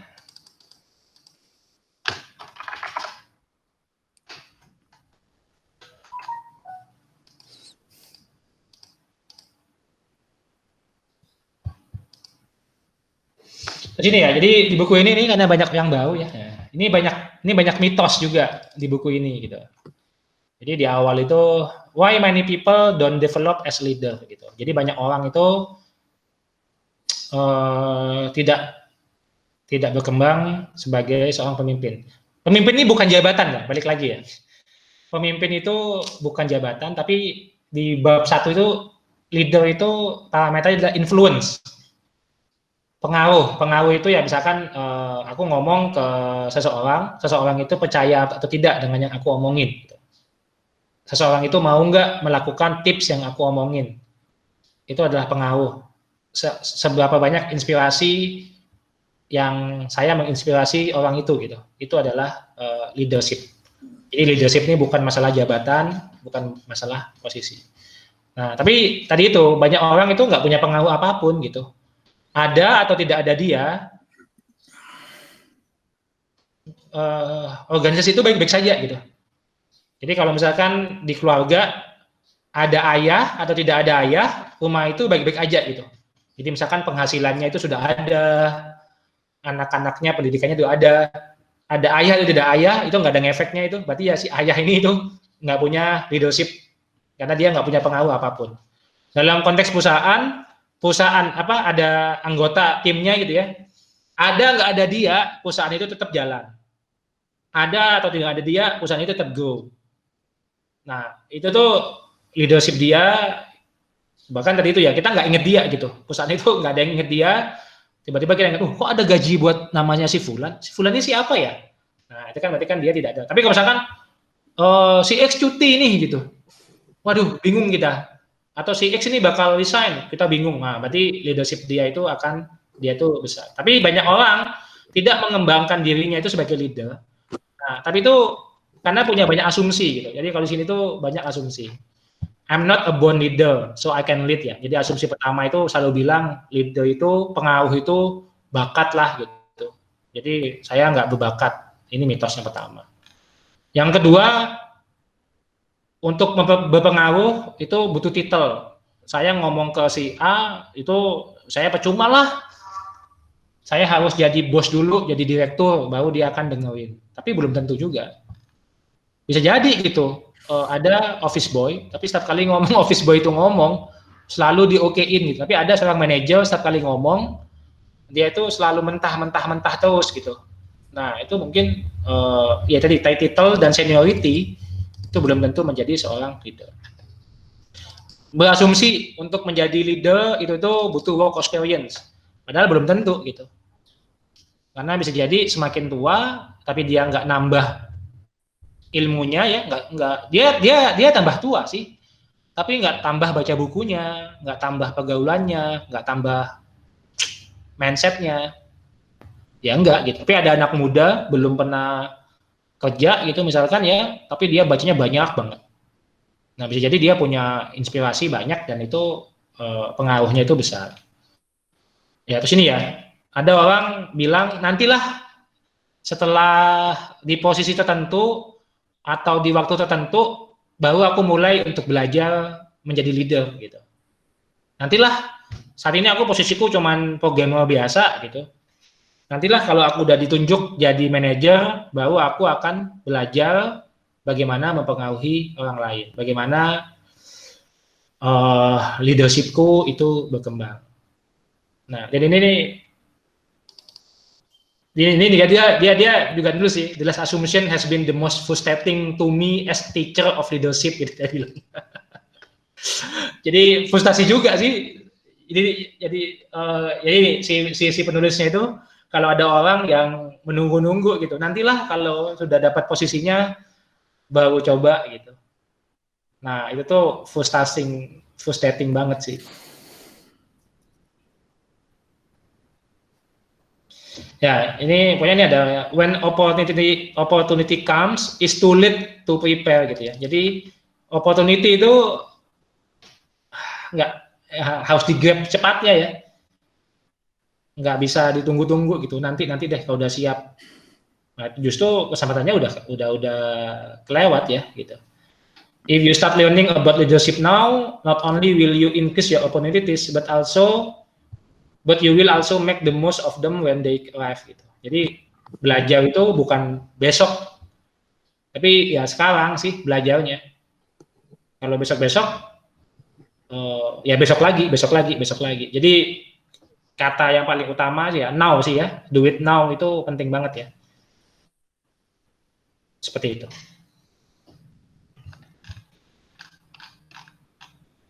Ada lagi. Ada.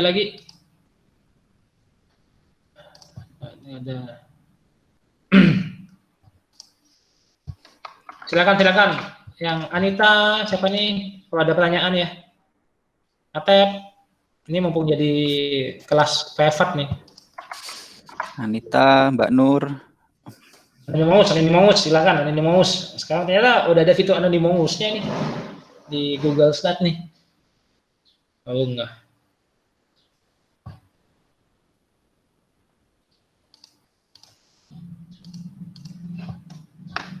Bagus nih bukunya nih, develop the leader. Misalnya ini juga applicable lah, gampang step by step-nya gitu. Mulai dari mitosnya sampai penyakitnya sih. Di bab sebelumnya juga ada penyakit leader gitu. By the way ini dong, coba lihat yang tadi itu yang mind mapping tadi itu dong. Kayaknya ada yang mind mapping yang ini. Mana sih? Yang atas, yang paling atas. Ini. Betul nggak? Ini nggak? Iya. Yang merah itu sih. Tadi mau nanya apa? Nggak jadi, betul.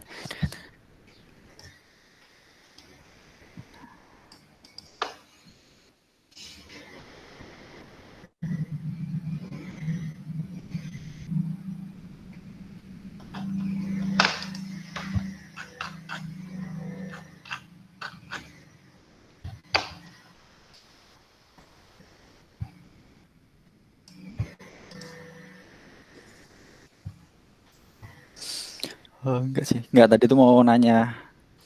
Ya kayak kalau sekilas tadi kayak kelihatan ini ya yang di list di sini tuh ini ya mostly hampir ini tuh apa istilahnya? 0 ke 1 gitu, maksudnya dari apa berubah jadi apa gitu. Tapi ternyata ada sih sampel yang ini, maksudnya ada ketika kita misalnya apa nih, tidak punya anak jadi orang tua gitu, atau dari punya anak 1 jadi punya anak 2, itu tuh maksudnya itu valid, itu change juga atau change. Dan itu tadi itu ya positif change atau enggak gitu. Apa? Hari apa? Ya, bisa jadi perubahan itu negatif atau positif gitu. Dia kan jadi anak 1 gitu ya. Itu bahagia lah, senang gitu. Tapi tiba-tiba jadi anak 2 stres gitu kan. Kan mungkin yang jadi malah jadi chaos gitu. Itu bisa jadi. Nah, makanya plan, communicate, help, action ini nih penting banget. Jadi satu kebanyak itu bisa jadi juga jadi problem gitu ya. Jadi perusahaan juga kayak gitu. Perusahaan 10 orang dengan perusahaan 50 orang itu tuh bakal beda. Itu butuh change. Punya duit 1 juta dengan punya duit 1 miliar itu juga akan berubah gitu. Yang 1 juta akan belinya nasi gitu ya. Udah nggak punya pilihan. Punya duit 1 miliar bisa jadi nih buat ke klub malam nih, bisa buat clubbing ini. Nah, itu kan jadinya negatif change kan. Nah, yang perlu dipastikan adalah ya apa ya, kita tuh jangan sampai negatif change tapi positif change. Positif change itu apa? Ya kalau di agama kita sih gampang sih, tadi itu udah. Hari ini tuh lebih baik. Itu doang definisi change positif itu, lebih baik. Kalau itu stagnan atau lebih buruk, nah itu nggak positif sih. Misalnya gini nih, misalnya tadi lari gitu ya. Lari, misalnya tiap hari lari berapa? 30 menit. Ya, 30 menit ya, atau dibalik. Misalnya tiap hari lari 5 kilo gitu. Oke. Ya jadi, ya katakanlah sebulan itu dia ya larinya 5 kilo terus gitu. Itu kalau kayak gitu disebutnya belum change ya, belum berubah ya. Ya apa lebih baiknya? Ya kecuali ada definisinya sih. Kenapa itu lebih baik gitu. Nah, ini ya misalnya ini kan berarti ketika dia lari 5 kilo gitu kan kayaknya kemungkinan besar ya nanti di akhir bulan gitu yang awalnya misalnya tadi 30 menit itu mungkin jadi 25 menit gitu. Exactly. Betul. Maksudnya itu kan secara ya yang dilakukan sebenarnya sama-sama aja gitu. Ya dia cuma lari dengan rute yang sama gitu. Tapi ketika dilihat hasilnya ya itu jadi lebih cepat gitu ya. Dalam artian ya lebih baik gitu. Yes. Ya maksudku ya itu tuh kayak gitu tuh masuk kriteria change juga atau ya itu cuman ya sebenarnya orangnya nggak berubah. Jadi sih, cuman kan balik lagi kan parameternya apa? Oke. Kalau kemarin sih jadi parameternya itu ini ya. Jadi gambar yang paling menggambarkan buat seseorang. Jadi diagram yang sering kita pakai itu adalah diagram batang ya. Apa sih? Line diagram. Kita sering pakai diagram kayak gini untuk menentukan. Jadi kayak gini kan ini cepat ya. Ini jadinya cuma punya 1 dimensi ya. Jarak doang gitu atau waktu doang. Dan ini nggak nyambung. Jadi jarak sama waktu tadi itu jadinya bertentangan gitu. Aku tetap nih jaraknya stagnan gitu. Padahal waktunya kan lebih cepat kayak gitu. Nah, terkait dengan self development ini saya sampaikan di materi sebelumnya ya. Diagram yang digunakan itu bukan diagram batang atau diagram line. Diagram apa kira-kira? Pakai ini. diagram yang kayak di PS itu ya apa? Yes, exactly. Jadi harus pakai diagramnya itu diagram kayak gini. Jadi setiap orang targetnya itu adalah memperluas area ini gitu ya. Jadi bisa jadi tadi itu jarak sama waktu. Jadi kalau waktunya itu semakin pendek semakin tinggi ya harusnya ya, semakin luas gitu kan. Nah, berarti kan ketika jaraknya tetap tapi waktunya itu jadi semakin luas, berarti kan in the end area ini kan semakin luas. Seperti itu. Jadi miliki mindset-nya itu adalah atribut di PES itu adalah diagram spider. Sebagai seseorang, untuk melihat dia itu berkembang atau tidak, bukan dari satu aspek saja, tapi itu adalah akumulasi dari berbagai aspek. Pokoknya intinya, dari waktu ke waktu, kalau hari ini jaraknya nggak nambah, waktunya yang lebih baik. Waktunya tetap,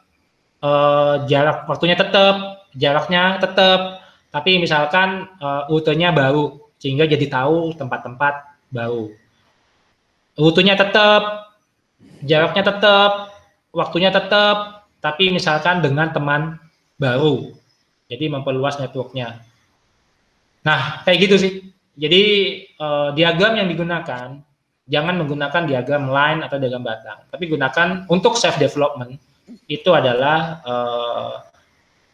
diagram spider ya. Jadi seseorang yang itu ada sukses itu ada 3 komponen utama: knowledge, skill, attitude. Nah, itu dikembangkan diagramnya dan itu kombinasinya dari 3 itu. Masing-masing 3 itu juga di breakdown lagi. Seperti itu siap. Jadi jarak tetap, waktu lebih baik itu growth. Jarak tetap, waktu tetap itu stagnan. Jarak tetap, waktu tetap, rute baru growth. Jarak tetap, waktu tetap, ganti sepatu, growth. Kenyamanan kan growth juga. Nah, seperti itu. Jadi good mindset itu adalah spider-nya ini semakin luas. Seperti itu.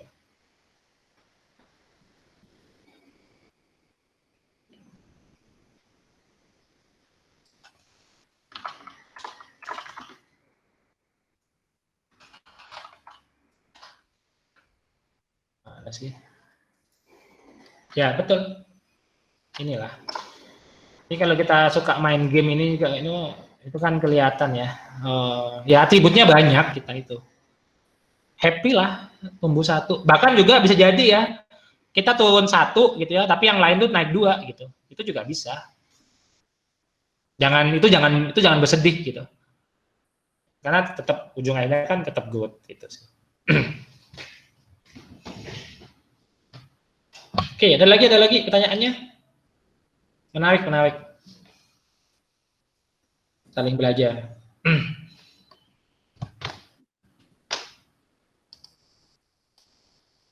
Pak Ted, ada ini Pak, dari Insight Pak, dari buat slide-nya Pak. Mau bertanya sih. Yang mana Pak? Jadi kan apa namanya? Untuk perubahan, untuk bertumbuh gitu kan, yang low times itu Pak. Jadi ketika hal itu butuh waktu kan, harus pelan-pelan gitu. Nah itu apa namanya itu? Tiba-tiba ada obstacle atau ada kendala ya di sana. Misal nggak nyampai kayak tadi yang Mas Ugi bilang waktunya kurang gitu. Nah itu tuh apakah riset atau gimana ya? Kalau tadi kan cuman ada 2 ya, kalau dari waktu stop atau tadi bisa ini lagi ya jawaban dari Mas Wisnu. Jadi ketika ada kendala dalam proses tersebut kan memang kan tidak nyaman juga gitu.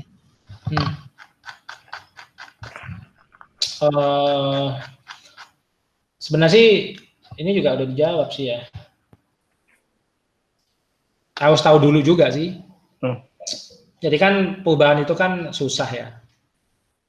Sebenarnya sih diidentifikasi lagi gitu. Kenapa sih? Jadi kan ketika gagal berubah itu artinya kan ya susah ini kan. Sesuai dengan materi ini kan. Ya. Susah gitu. Nah, kalau di sini itu tuh ada alasannya gitu. Kenapa sih orang tuh nggak mau berubah gitu? Dicek lagi sih, cek lagi.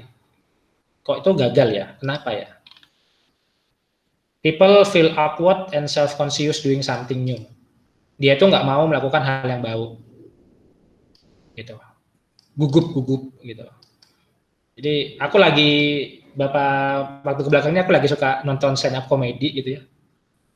Terus lucu aja sih, lucu. Kemarin aku lihatnya Wispo tuh sekarang lagi rame lah di YouTube gitu ya, Dewa Komedi gitu. Terus aku lihat ada videonya itu awal-awal dia masih audisi gitu. Ya dulu dia jelek banget gitu, nggak pede gitu.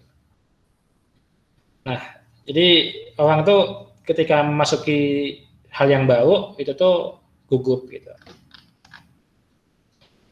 Habis itu orang ini nggak mau berubah karena dia takut ada sesuatu yang buat dia itu give up ya. Give up itu menyerah gitu.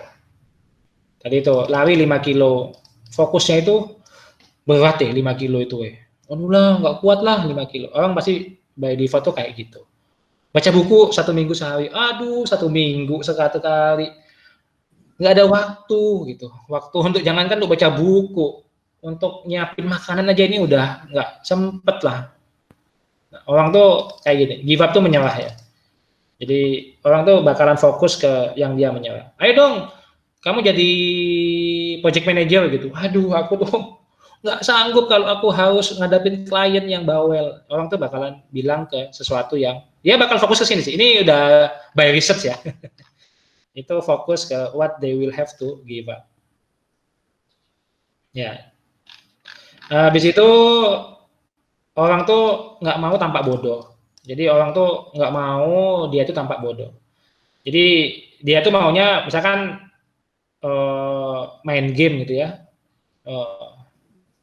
Misalkan suka main apa ya? Ya main bola gitu. Main bola jago. Habis itu diajakin main bulu tangkis gitu. Dia nggak bisa. Dia tuh males main bulu tangkis. Karena dia nanti kalau pindah game dia akan jadi lebih bodoh. Nah, habis itu ngerasa change itu akan personal gitu ya.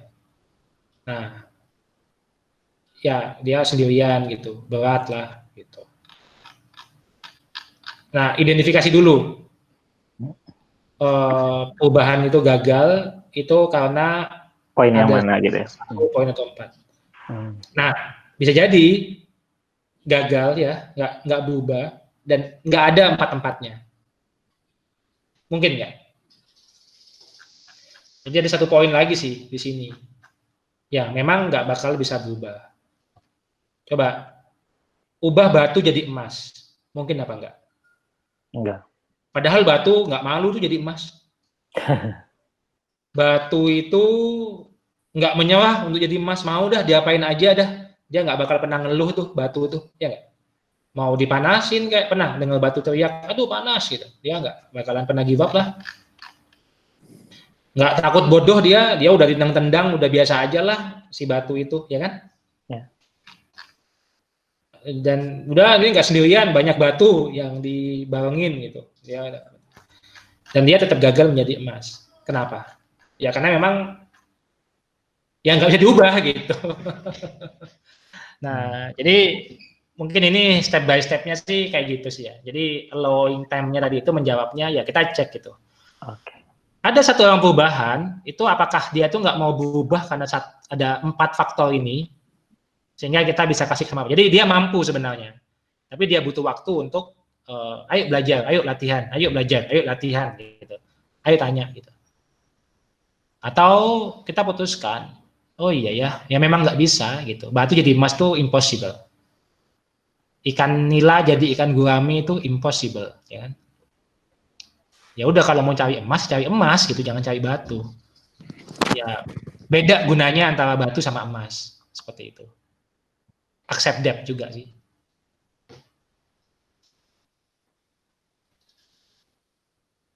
Jadi ini dengan asumsi sebenarnya dia tuh mampu sebenarnya. Nah, ketika mampu ya ini 4 ini. Tapi ada 1 kemungkinan sih ya perubahannya itu yang salah sih. Yang nggak masuk akal itu perubahannya. Makanya tadi juga ada predeterminants, ya home to change itu sadar gitu ya. Bisa nggak sih diubah gitu? Jangan-jangan ini perubahannya itu impossible, terlalu banyak yang harus diubah. Batu jadi emas itu ya harus mengubah struktur kimia. Nah, nggak mungkin lah. Seperti itu. Ya, di sini itu juga ada ya. Seperti itu sih. Jadi kemampuan ya perlu dikasih tahu sih. Karena kan butuh step by step-nya ya. Nah, orang yang nyuruh orang berubah sebenarnya sih mungkin ada step-nya. Oh, ini bisa lah lari 5 kilo ini. Cuman butuh waktu 3 kilo. 30 menit setiap hari. Tapi misalkan dia tuh sudah tua. Udah 90 tahun, sudah bed rest, nggak bisa jalan. Ya mau diapain juga ya nggak bisa lah lari 5 kilo. Gitu. Tapi tadi itu juga orang nggak mau tampak bodoh ya. Ya ini sih yang agak berat itu mungkin ya being ridiculous ini ya. Ini mungkin jebakan yang agak merepotkan ya mungkin ya. Oh dia itu nggak mau tampak salah gitu. Tapi ya memang nggak bisa gitu. Nah itu yang mungkin agak repot ya. Gitu mungkin jawaban saya. Ya. Jadi identifikasi kembali ya Mas ya. Iya. Tadi itu makanya how much perubahannya itu. Gitu. Jangan sampai batu jadi emas. Ya, oh ternyata ini memang batu gitu ya. Batu digunakan untuk bangun bangunan. Oh ini emas. Emas itu ya nanti dijadikan perhiasan. Itu juga menjadi salah satu parameter ya. Tapi kan kita repot juga ya kadang-kadang. Ini aku kekeh lah, aku batu mau jadi emas gitu. Ajari aku. Ya kita juga kadang-kadang kan perlu sadar diri juga. Bisa nggak ya? Kalau nggak dicoba itu kayaknya kok menyerah gitu ya. Tapi dilalui itu kayaknya impossible mission gitu ya. Itu saya juga nggak tahu sih gimana caranya ya memutuskan. Kan asumsinya saya nggak tahu gitu, saya tuh nggak lihat ini ada batu ada emas gitu. Kalau lihat saya mungkin gampang, oh ini kamu nggak bakal bisa berubah, oh ini sama-sama emas ya gitu, sama-sama keras kok gitu. Seperti itu.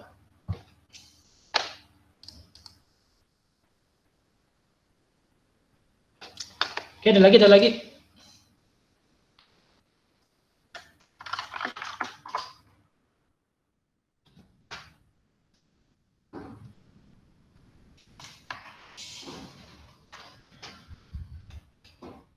Oke, kalau nggak ada, ya silakan dibaca lagi bukunya, ya menarik ya. Intinya bersemangat lah menjadi leader gitu ya, menjadi